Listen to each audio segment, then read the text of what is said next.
Shalom. I just want to highlight this topic real quick because it's been on my brain, and I just want to show you guys how we're doing it to ourselves, in a sense, right? We're contradicting the truth, right? And we're driving ourselves into craziness, right? First of all, I want to start off by saying it is okay to feel lonely, right?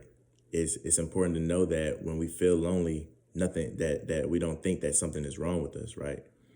For man's been getting lonely since the beginning of time. And we can see that in Genesis, right? God said that man was lonely. He deemed it not good, right? We see that Genesis 2:18, right? He said, and the Lord your God said it is not good that man should be alone, right? And for that, he will make us a helpmeet. In this context, he's talking about Adam and Eve, right? The man and woman relationship. So if you're talking about embracing your singleness, right, that's contradicting if he says that it's not good for us to be alone. You feel me?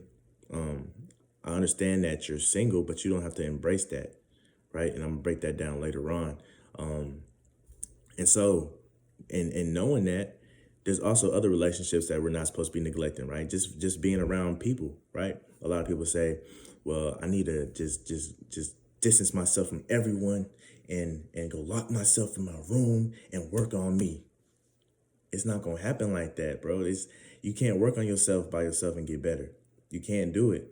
And I'll show it. And so when you break it down, you can't go work on your flaws by yourself because you don't know your flaws, right? You need to be around folks, right? So they can correct you on things that you do wrong that you don't necessarily know that's wrong, right? You can't do that by yourself. You're gonna come because we get this sense of pride and think we can fix ourselves. But how can you fix yourselves if you're broken, right? That's where other people come into play. And so when we look at that, right, that's when he brings us scripture like Hebrews 10:25, right, where he tells us not to forsake the gathering of saints. He tells us that, right? Psalms 133, behold how good and how pleasant it is for brethren to dwell together in unity, right? Why would he say it's good and pleasant for us to dwell together if you got in your head that you should go lock yourself away and be by yourself? It don't make no sense, guys. It doesn't make any sense, right? So I can break it down a little bit more if we go to Psalm 68:6, right? He said, God setteth the solitary in families, right?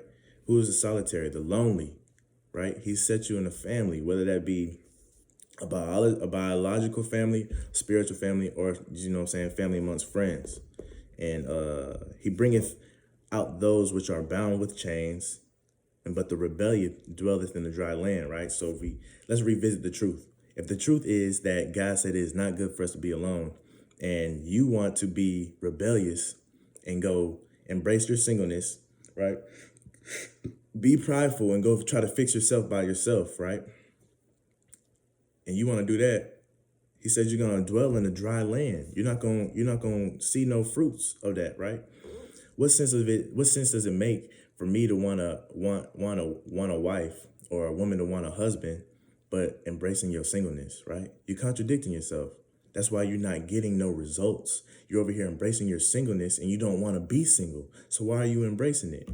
We're contradicting ourselves and we're contradicting the word, guys. You know what I'm saying? And so he says we'll be in a dry land. Not once did God say, let me make me an independent woman. Let me make me an independent woman with God, right?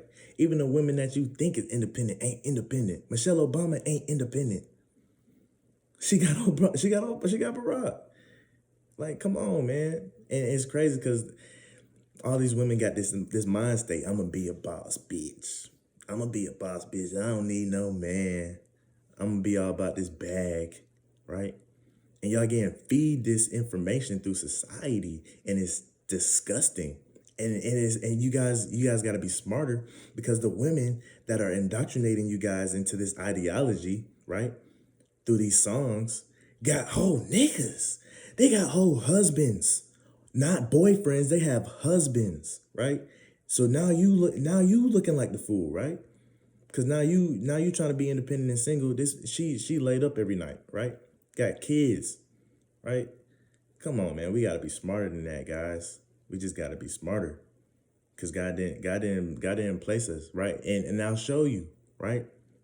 God says, what God say in the Bible? I gotta go find this scripture. But God says, neither was the woman created. No, neither was the man created for the woman, but the woman created for man. That tells you right there you're not supposed to be independent. You were created for somebody. It tells you in scripture. And the things I say, man, this is only stuff for believers, right? If you believe, this is how we're supposed to act. We're not supposed to go against this, right? This is precept for precept, line for line, right? God, you know why God didn't want us to be alone and why he said it wasn't good? Because from the beginning of time, what happened? Eve was alone. What happened when she was alone? She was deceived. When you're alone, you leave yourself vulnerable. You leave yourself vulnerable to things to creep in, right? That's why you see people going to depression, overdosing, committing suicide, right? When somebody's driven into isolation in prison or jail, right? What happens? They go crazy, right? And we know this stuff, right? So why do we do it to ourselves? Why do we cause ourselves to go into self-captivity, think it's going to better us when it's not, right? It's going to make us worse. And we know this. We know this. We're smarter than that, guys. We're smarter than that. I promise you, bro. So, with all that being said, man, I just want y'all to know that it's okay to be alone. That's just a sign that you need to go find somebody to be around.